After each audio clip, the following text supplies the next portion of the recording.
Welcome to Sema na Spox. Welcome to Sema na Spox. Here from the Spox Media Center at HARANBEE House Annex.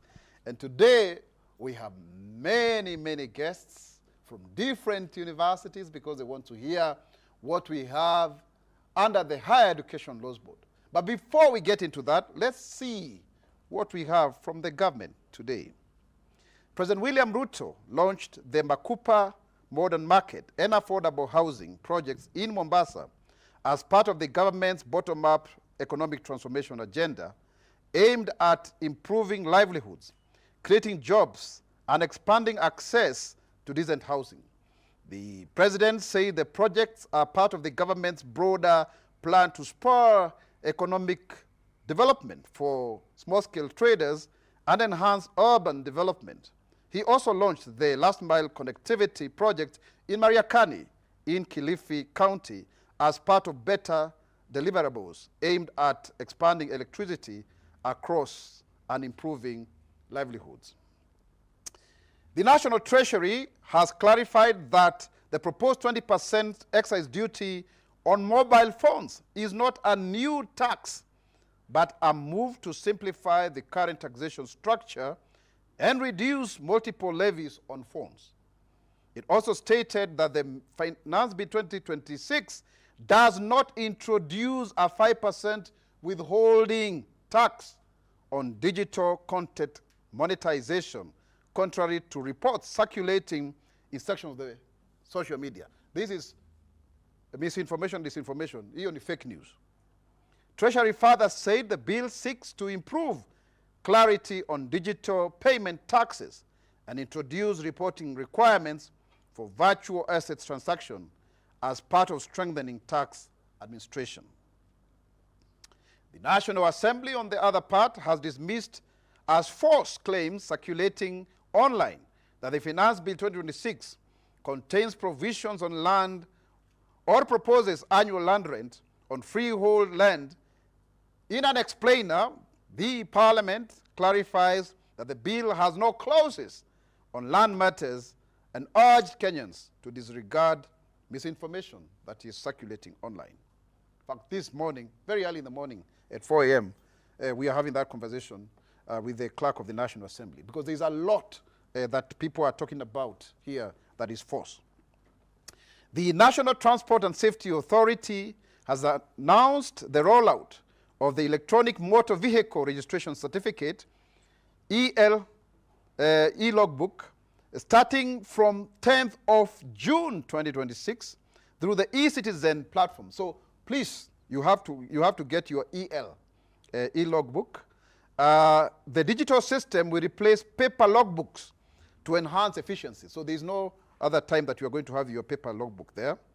The security also and efficiency will lead to greater transparency and faster service delivery in vehicle registration and ownership transaction. The NTSA will also conduct virtual sensitization sessions for stakeholders and the public ahead of the rollout. That is what we have for today. Now let's turn to our guest for today, none other than the CEO of the Higher Education Laws Board. Utapata loan yako namna gani? Tupige makofi tukikaribisha. CEO. Hey, wewe ni mrefu sana bwana. You are Mr. Tolman. Yes. Karibu sana. Thank you so Karibu much. sana CEO. Thank you. Welcome. Hapa ni Sema na Spox Bonga na Gava. Asante sana. And we'll go straight to asking you, sir. Tell us who you are, where you come from, and ulisomea wapi? Wajua ni vizuri tukujue vizuri. Yeah, asante sana. Thank you very much for having me here. And I want to say greetings to my colleagues who are here as we begin this discussion. Kwanza ulisomea university gani? Jomo Kenyatta. JKUAT? Yes. JKUAT hoye! Ama kuna watu wa JKUAT hapa? Yes. So I went to primary school here in Nairobi, Kongoni Primary School. Kwa hivyo wewe ni Bontao? Yes. Okay. Mimi ni Bontao. Upande gani hii? Ni mtaa gani hii? South B. Okay. Wewe unakaa kama ni sonko sana. South B. Huko ndio nilisomea Kongoni kwa South C, nilikuwa napiga mguu mpaka South C kila siku. Okay. Alafu narudi jioni mpaka South B. Wow. Baada ya primary ukaenda secondary wapi? South B Highway Secondary School. That's a very famous school. Kuna wakati hata ilikuwa inaongoza nationally. Yes. Very good, very good. Yes. Then after highway? Jomo Kenyatta. Alafu ulisomea nini uko JKUAT? Bachelor of Commerce. So wewe ni mtu wa finance, eh? Yes. Okay. After that ndio nikaingia Helb. Nikaanza kazi, nikaendelea kazi kidogo. So Helb was your first employer? Yes, Helb was my first employer. Wow, that's very nice. On 4th of February 1997. 1997? Yes. So you've been working for in Helb for how long? No, I worked for Helb until the year 2020. I left and then I went to work for Universities Fund. Okay. Then I came back to Helb in March 2025. As the CEO? Yes. Wow, makofi hapo. That's very, very good. So basically, that means you are a real expert on higher education. Yes, I've done it all my life. Yes. So what has been your motivation to rise to the point that at the Universities Fund, were you also at the CEO level or? Yes, I went there to begin the Universities Fund. So you are the founder? I was the founder CEO of Universities Fund. Very, very, very good. Huh? Yes. That's really wonderful. And so let's now come to what is your motivation? What has made you to rise through the ranks that way? What has kept you going? What has kept me going is satisfaction of ensuring that university students continue going to university. And I have done that. But why so? Why so? Why that certificate? What makes you? I mean, you want everybody to go to university. Why? Because this is where the equalizer comes in. At the university level, we fund the most needy students more. The ones who don't need money as much are funded less. And that is my motivation, because there are families in our country who do not have any other means to support their children when they go to university. So for me, I'm very proud to see students from very humble families going to university, pursuing university, and after that, they go and start working. And I've met very many who I cannot remember.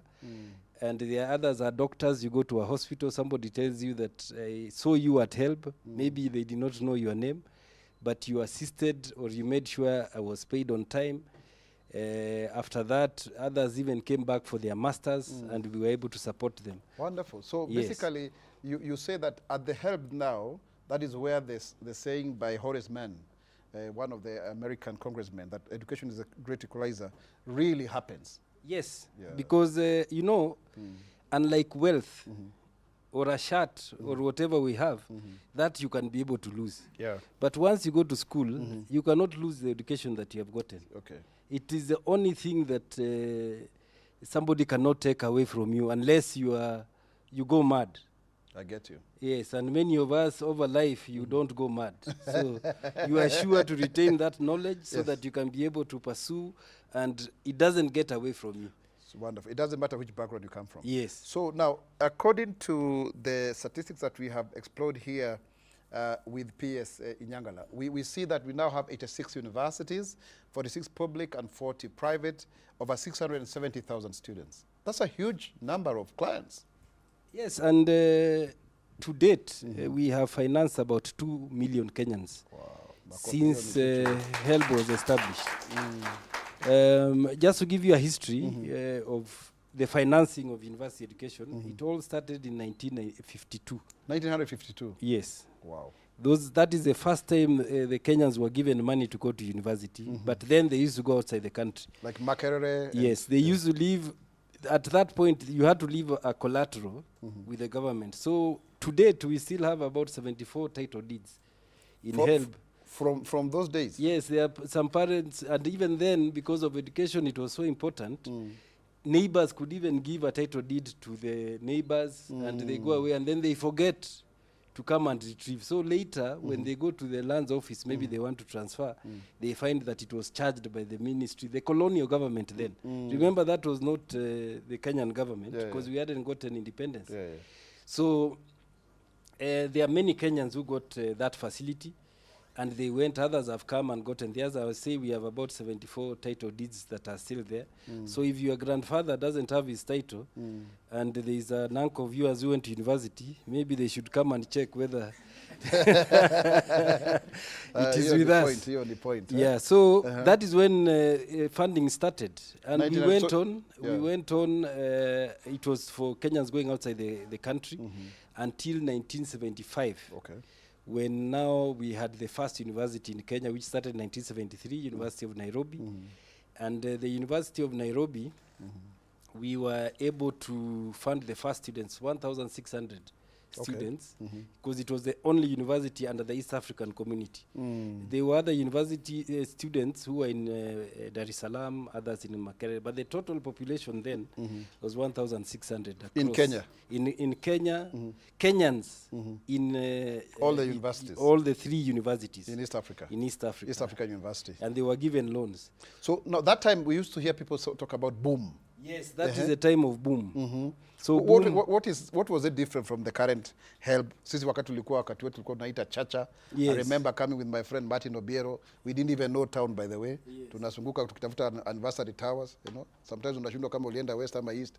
So what's the difference between that, boom of then and now? Boom, was given to all students, provided you qualified to go to university. So there was no criteria. And there was no means testing. Provided you got an admission, everyone was given the same amount. Okay. It doesn't matter even your background or what? Did not whether which program you are pursuing, everyone was given the same amount. Okay. And that is why it was a boom, because remember, it was the first money a student got. After high school? After high school, even in life. Lakini wacha nikwambie CEO, hiyo kahelbu okolea sana. There are so many people even who educate their other siblings with that kind of money. Yes, it's really a game changer. Nakumbuka when we were students, we used to line at uko Post Bank na kakitabu. So tell us the digital transformation for hizo vitabu tulikuwa tunatumia za yellow to now how do you usually do it? Now we have gone ahead. We even send money to students to their M-Pesa. Okay. We send money to students to their bank accounts. We have transformed, and it's very fast for you to get this money. Even the applications have now transformed, because subsequent applications, first-time applications are done online, digitally. Second and subsequent are done using a USSD, that is *642#, and you apply for your loan. Okay. So we are moving on, and if you go to the first-time application, you actually realize, and the students can confirm, if you put your ID, it auto-populates. If you do some things, so that we reduce the pressure of them updating or putting wrong information. I see. Yes. That's very good. So that means you have a lot of data then? Yes, we do have a lot of data for the students, but it's purely for between us and the students. So let me ask you, because I must confess that some people do not end up paying because of maybe other mitigating factors. And I remember having paid, a check when I was a member of parliament, and I really felt nice when I got that certificate. What are the challenges in repayment that we are seeing so far? We have 3 types of challenges. Number 1, there are students or former students who cannot repay the loan because they have no income. Oh yeah. Genuinely, even if you were to get them, there's nothing they can do. Then there's a second group who need to be reminded. And this is a good group, because many of them, once you remind them, and many will tell you, if it was not for this product, I would not have made it. And those ones, we are actively engaging them, and I can tell you that we have a very good number of about 450,000 who are currently paying. Oh, very good. On a monthly basis. How much are you able to collect now on a monthly basis from those 450,000? We are now collecting 700 million. Oh, that's good. Every month. That's good.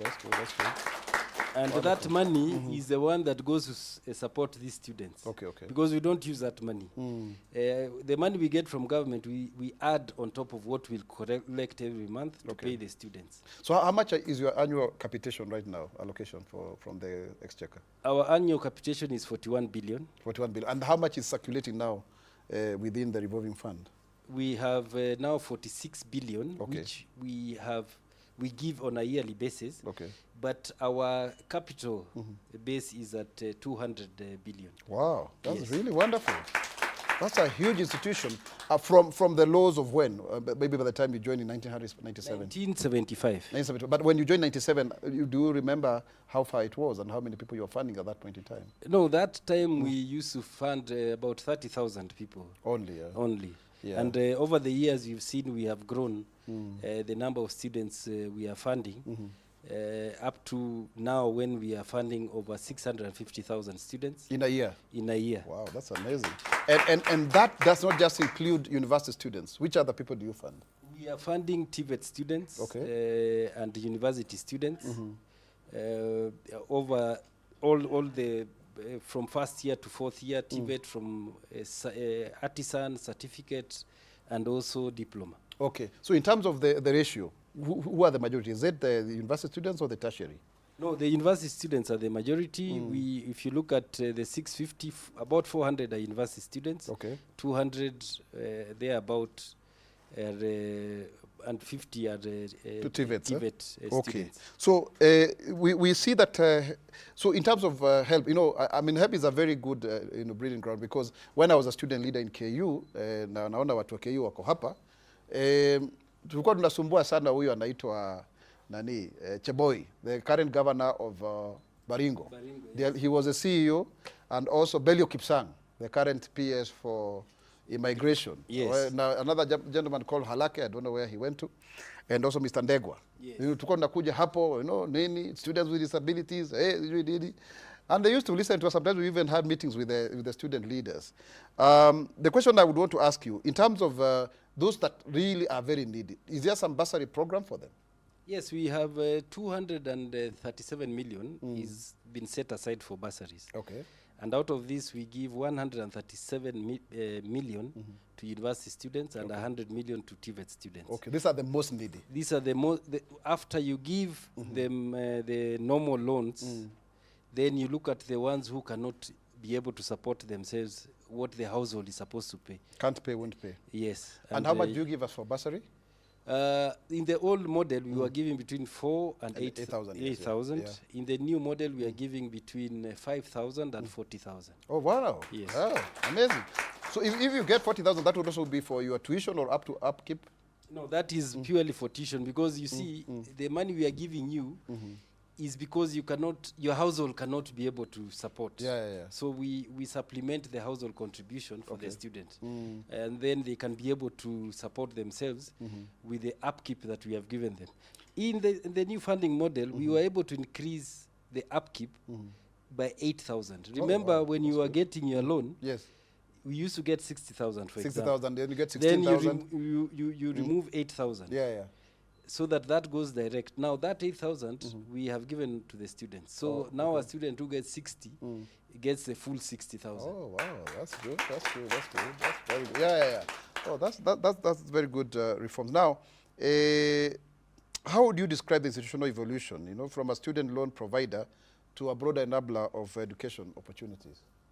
If you look at the number of people who have passed through, who have been given loans and their impact in our society, you can actually see Helb has been able to transform the human capital, not only of Kenya, but the world, because we have got Kenyans across this world who are going to university. That is what Helb has been able to do. When you talk of teachers who are in Rwanda, many of them have been given loans by Helb. If you talk of the doctors we have in South Africa, most of them have been given Helb loans. So these loans are not only a loan as people see it, it is an enabler of even communities. You talked about families that supplement their own brothers. Yeah. You can see the impact that has had in the household. Even if it's one student who was depending on the parents and now is working, is being given a loan and is not going back, that is already a transformation that we have been able to change. And when you talk about 2 million Kenyans, you're actually, most on average, many Kenyan families have got you find about 6. We are about 6 in the traditional way. Yeah. So you can imagine, multiply that by 6. So you can see how many households we have been able to transform. And also local economies. Yes. Like if you go to KU, kuna hiyo economy ya KM hapo, hiyo pesa ya Helb inafika hapo. No, na ukiona when we disburse, especially upkeep, you can see the economy of the universities around there changes for at least a month. Yes. Kila mtu anachangamuka kabisa, mabodaboda na hata hoteli ndogo ndogo kabisa. tutaki kusema mambo ya Airbnb lakini ni sawa. So actually the universities have become they are able to create like a mini university, a mini city. Yes. You know, I remember when I was a student at the University of Leeds, when we closed, then the city of Leeds would actually be like a ghost town. But let me ask you, CEO, in terms of your capacity to engage with the people, what do you think is the connection between Helb and our diaspora, people working out of the country? Because currently, as a government, we're able to get over $5 billion, that is 660 billion, and over 580,000 people are working abroad. What do you think is the contribution of Helb towards ensuring that we have foreign income? As I alluded to, there are many of these former Kenyans who left and outside there who are working in very good jobs, and they are the ones who support Kenyans here. Yeah. They are doing so because they got a loan, they got good education, they are supplying their human capital out there. So once they go, then they can be able to build homes here. That means they are bringing in a lot of foreign exchange. Number two, they are also those ones who are repaying their loans. And they directly impact by paying their monthly repayments as they are in the diaspora. So you can actually see if these students did not go to the university, they will not be sending money back home the way they are doing. So it has a direct impact to our foreign exchange, it has a direct impact in our economy, and it's an enabler of many families. So let me ask you another question. Do you need to know someone to get a Helb loan? No. I'm sure the students who are here have never known anyone. You don't have to. And remember, you apply online. So there is no human interaction unless you really want to visit Huduma Center or our offices. And many apply and they get their loans. We don't need to know anyone, and that is the way to go. So now, when it comes to this education social bond, what does it entail? What we are doing is that we want to ensure that moving forward, instead of us relying on the national treasury, we can be able to get a social bond. What is a social bond? To explain to us in the hii lugha ya mtaa, CEO ndio to see.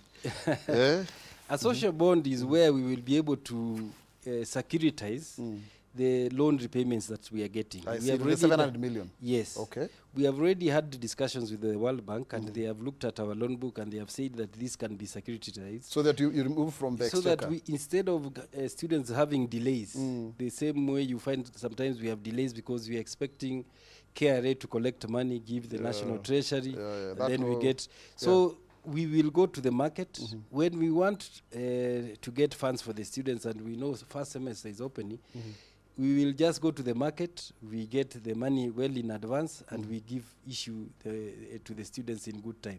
This will be able to ease pressure, number one, on the money that we are getting from the exchequer.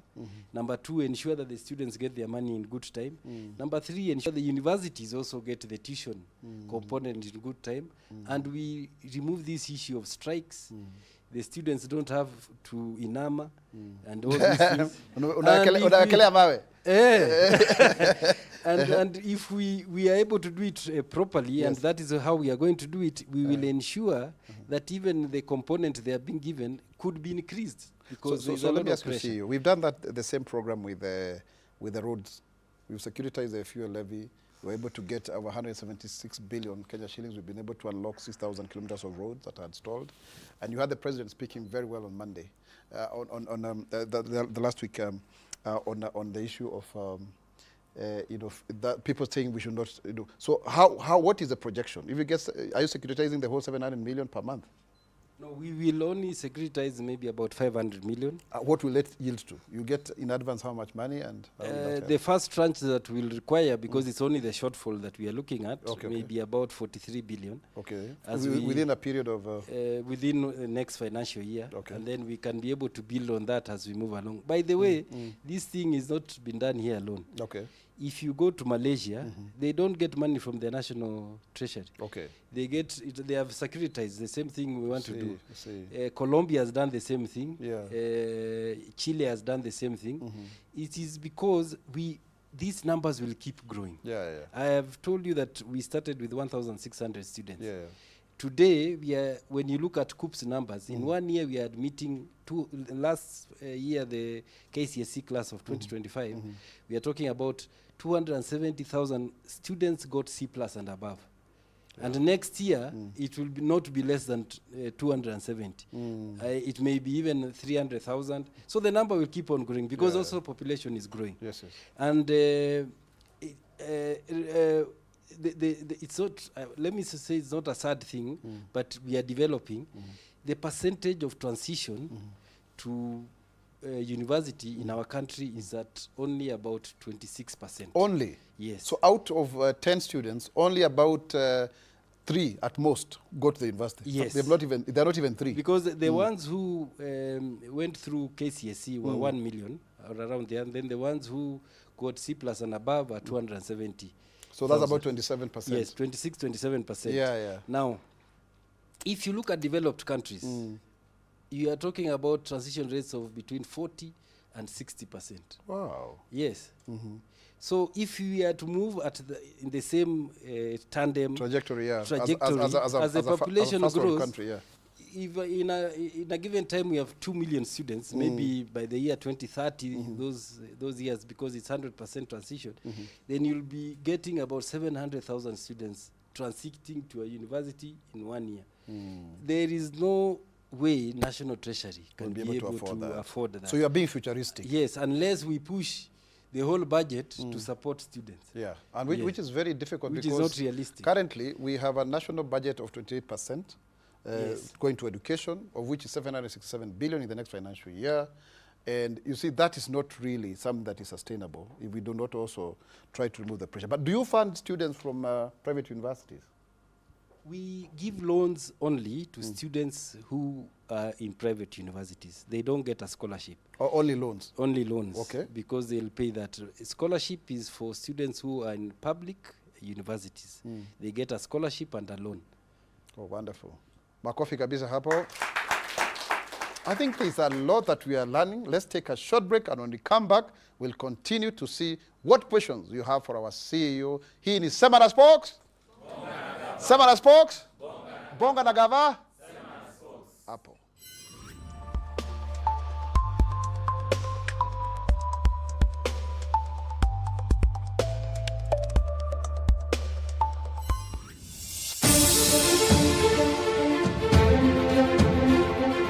Hizi ni taarifa za wiki hii kutoka ofisi ya msemaji wa serikali, kituo chako cha kuaminika kwa taarifa rasmi za serikali. Rais William Ruto ametangaza hatua zaidi za kupunguza gharama ya mafuta, huku dunia ikiendelea kushuhudia mgogoro wa nishati. Rais ameongoza kasi ya maendeleo katika ukanda wa Pwani kupitia uwekezaji mkubwa katika nyumba za bei nafuu, barabara, nishati, elimu na miundombinu ya michezo. Rais ametoa hati miliki 33,000 mjini Mombasa, huku serikali ikiimarisha mageuzi ya umiliki wa ardhi katika eneo la Pwani. Kenya imepanua ushirikiano wa nishati na Azerbaijan na kuonyesha mfano wa nyumba za bei nafuu katika kongamano la World Urban Forum. Kenya na Kazakhstan zimetia saini makubaliano muhimu ya ushirikiano katika sekta mbalimbali. Kenya na Kazakhstan zimeimarisha ushirikiano katika uchumi, usafiri wa anga na teknolojia ya anga za juu, huku zikisukuma mpango wa safari za moja kwa moja za ndege. Rais amezindua miradi muhimu ya miundombinu katika kaunti ya Kwale. Serikali imeangazia mageuzi makubwa ya elimu, huku ustawi wa walimu na uwekezaji wa miundombinu vikipewa kipaumbele katika kaunti ya Meru. Kenya imezindua mpango wa kurejesha mfumo wa ekolojia wa Cherangani katika maadhimisho ya kimataifa ya bioanuwai. Naibu Rais Kithure Kindiki ameeleza miradi ya upanuzi wa barabara, ujenzi wa masoko na upatikanaji wa umeme katika kaunti ya Kwale. Serikali imeongeza kasi ya ujenzi wa barabara na miradi ya maji katika kaunti ya Machakos. Serikali imepanua miradi ya barabara, maji na umeme katika kaunti ya Tharaka Nithi. Waziri Mkuu Musalia Mudavadi amehitimisha wiki ya sayansi, teknolojia, utafiti na ubunifu pamoja na kuzindua mpango mkuu wa ufadhili wa utafiti ili kuimarisha mfumo wa ubunifu nchini. Kenya imeongeza kasi ya kurejesha msitu wa Chepalungu kupitia upandaji miti kwa wingi chini ya mpango wa kitaifa wa miti bilioni 15.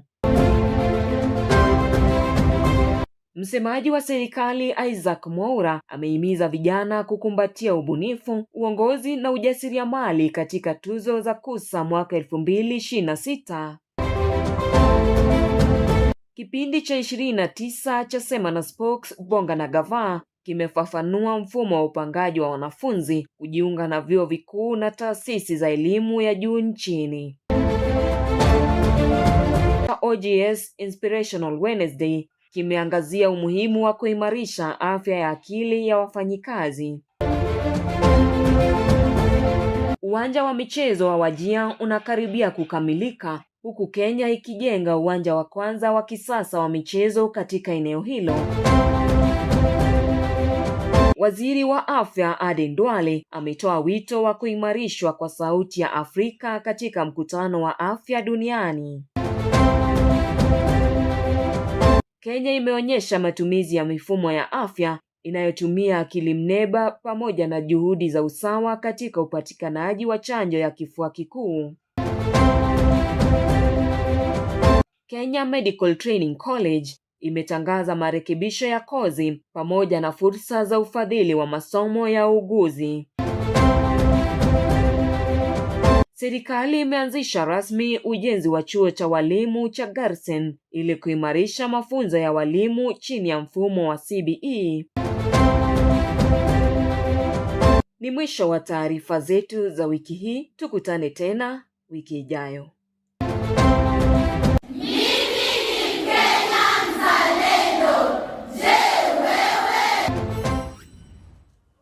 Welcome back to Sema Bonga na Gava. Sasa tunakuja kwa maswali yenu. Are you ready to interact with the CEO? Straight, let's go to the first question. Comrades power. Comrades Ria. My name is Tuku SK. I am a finalist taking computer science in Kenyatta University. I also serve as the president of the institution. Yeah, so, wewe kusema mimi ndo kusema na kutenda. Sawa, Mr. President, endelea. So I have two questions. To tell you, I'm the first person who made your KUSA constitution. Yeah, the first KUSA constitution is my brainchild. Endelea. By the way, unakafanana na George Thuku, eh? Yeah. Is that your brother? George Thuku is my brother. And he was also the president? Yes. Kwa nini mko na damu ya uongozi na magani kwenu? Kingship. Haya, endelea. Good mentorship. See, I have two questions for you. One, I'm a finalist, I said so. And from 4th year going upwards, 5th year, 6th year, for those who take long courses, we had a problem with the 4,000 that Helb is supposed to credit in our accounts, which at the moment has not yet been credited. For KU, we solved it in that they wrote a letter to the Helb, and Helb replied to them, promising or saying that, committing to the fact that they will pay the 4,000 to each student. And the management for Kenyatta University, we pushed, and this is the first time in history that Kenyatta University, all students are doing their exams without having paid any fee for the first time, and it is an issue that originated from Helb, not crediting the 4,000 for each student. So I would like to know the progress of that. Secondly, CEO, for the new funding model, students have been having the delay of paying fee because they don't know the exact amount of fee they are supposed to pay. And the reason is the finance departments in our institutions have been receiving two databases where they contradict in which band and category that the student is supposed to be. Because when Helb send theirs and HCF send theirs, they are different. So we'd also like to know, how is the government working to ensure that there is a synchronization between the two institutions such that the institutions can also communicate to the students? Because at the moment the students are stranded. We cannot pay fee if I do not know the exact amount I'm supposed to pay. Thank you. Okay, CEO. Thank you, Thuku, for those two questions. On the first question for the 4,000, yes, it is a fact that there has been a delay. And if you remember, what I said is that the money that you get, we use that money from two sources, from loan recoveries and from the government capitation. So what has been happening is that this year, and you noted that this year for the first time, all the students got their upkeep in good time. Others even got before they came to university. It's because we prioritized to pay upkeep for the students, so that that money could help you be able to go to the school. The remaining money, which we owe the university, is being paid as we recover loan recoveries every month. If you talk to KU, they will tell you that every 2 weeks or any other university, they'll always get a payment from us. So as people continue repaying, we are also offsetting that debt. And it will take some time, but we know that we are going to pay that money. And that is why we gave a promissory note to KU and said, let the students do the exams. The money is being recovered. And when we recover from past beneficiaries, we shall be able to pay. So it should not be a concern to you. The university is aware. When we come to the reconciliation, I personally think there should not be any problem. And where there have been, and we'll be able to pick up with the university, we usually have a joint reconciliation meeting with UF. Remember, the portal is one. So it means maybe when somebody pulled, because we have institutional portals, there was a delayed update that maybe missed some students and all these things. Because the portal for application is one. The data that is picked by Universities Fund and Helb is the same from one portal. So what we will do, and I'll be able to pick that up, is to do a reconciliation with the Kenyatta University, because other universities also had a similar problem, and we have been able to resolve. So in the next 1 week, because that should not be a problem, is to have a discussion together, and then we can be able to resolve. But be rest assured that that matter will be resolved. Thank you. Thank you very much. Very good, very good. Asante sana, CEO. Thank you very much for very good questions. You're a true student representative. Hata kama mlinifanyia ile kitu hivi karibuni hapo hiyo shule yetu hiyo. Yeah, you know. Let's come to number 2. Yes, lady, what's your name? Where do you come from? And straight your question to the CEO. I'm Linet Nafula, student at Jaramogi University. Unasomea nini? ICT. Which year? I'm a master's student. Oh, wow. Very good. Yes, go ahead. Okay, CEO, when it comes to second application, we are told that students have to apply using smartphone. What happens to the students that do not have smartphone? I didn't get your name. Oh, Linet. That issue of smartphone was resolved. We nowadays don't ask students to use a smartphone, because if you dial *642#, you can be able to apply from any phone. So come again, *642#. Yeah, I think you should put that on our screen. *642#. Yeah, and that is for continuing students. Okay. And it's a very straightforward. I'm sure any other student, it hardly takes 3 minutes for you to apply, because it's very fast and you are able to apply. So use *642#. So that even if you have a smartphone and you don't want to, you don't have data, that will be a better way, smart way to use. Thank you. Thank you very much. Makofi hapo kabisa. Very good. Let's come to the third question. Yes, I'm Vincent Ojambo. And then we go to online. I'm Vincent Ojambo from... Please speak up kindly. I'm Vincent Ojambo from Technical University of Mombasa.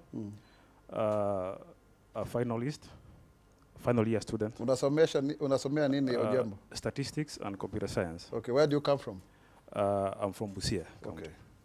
Yes, so my question is, Bwana CEO,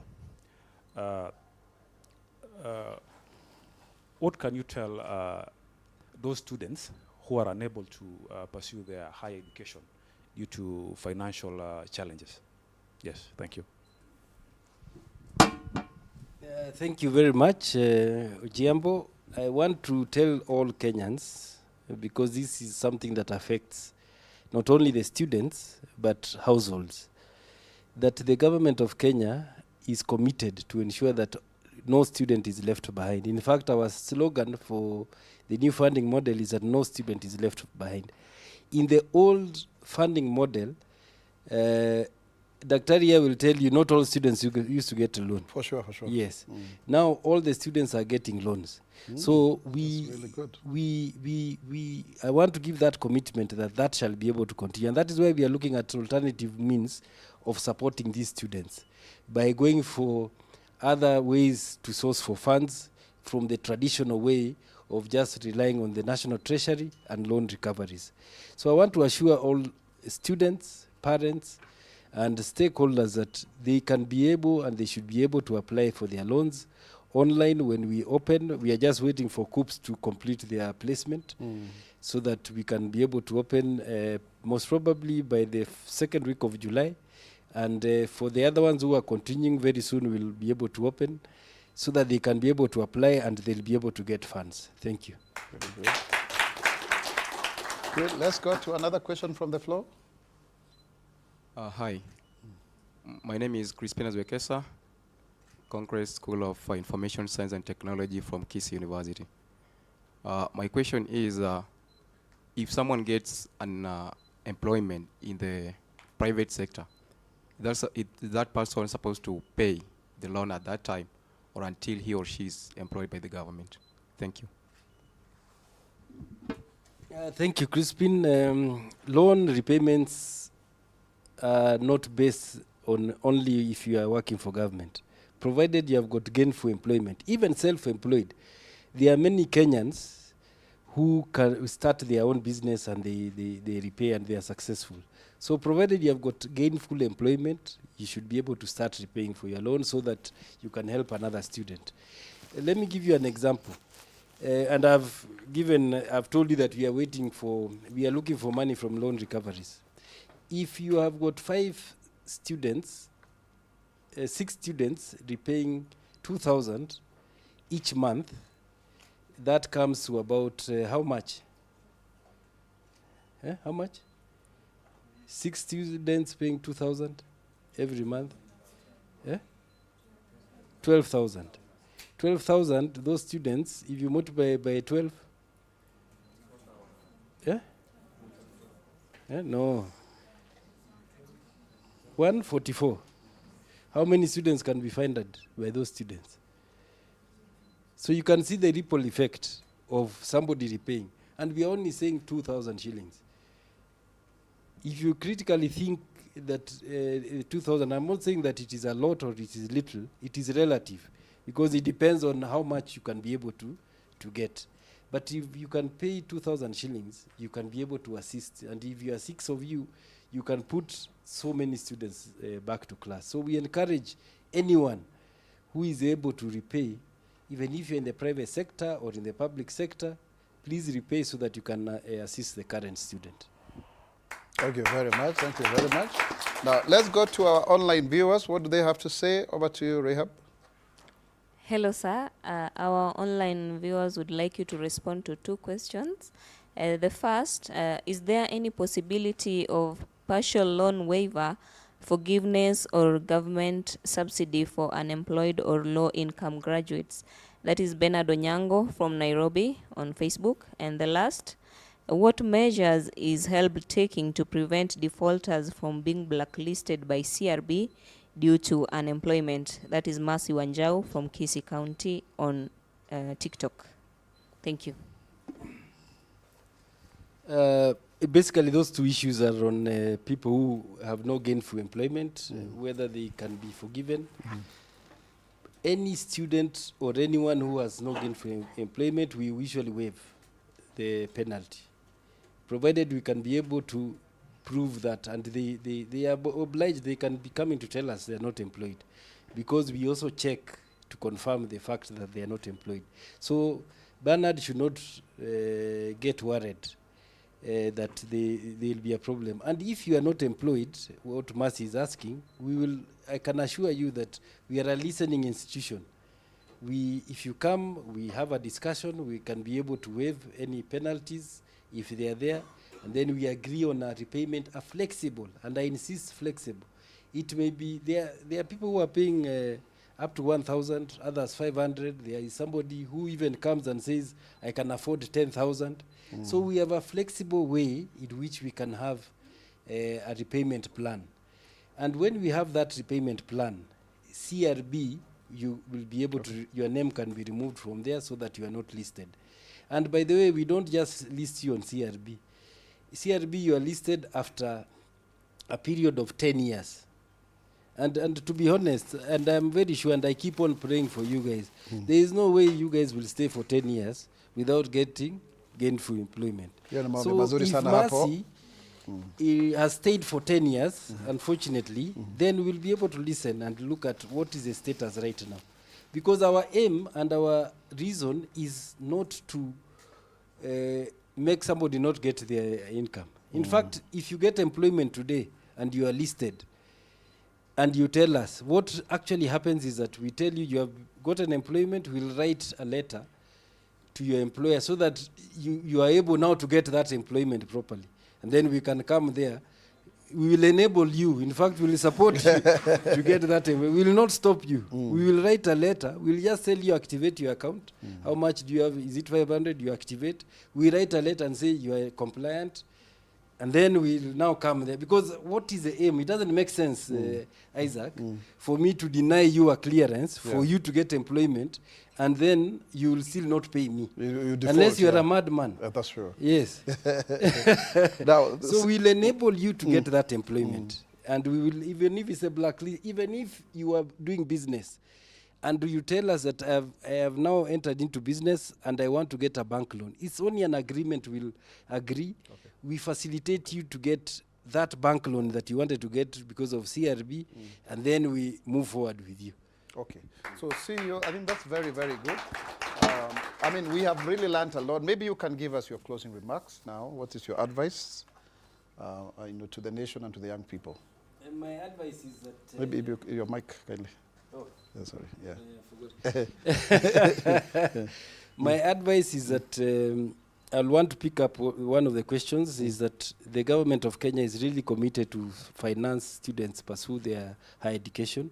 That is a commitment that I'm here giving to you today, that we shall continue doing that. We are looking for all the means to ensure that that money is available. Number two is to urge those former students who are in gainful employment or in gainful business to be able, I'm requesting them to start repaying their loans so that the current comrade can be able to be funded. Thank you very much. You. I think tupigie makofi CEO. Sijui kama hii show ni kuna venye unajua umeshakula pesa ya Helb iko na vibe so hakuna venye unaweza kadinai kwamba umefaidika na nini? CEO. Asante sana. Thank you very much. Tuangalie pale ile kamera. Yes. Tuseme, mimi ni Mkenya mzalendo. Je, wewe? Mimi ni Mkenya mzalendo daima.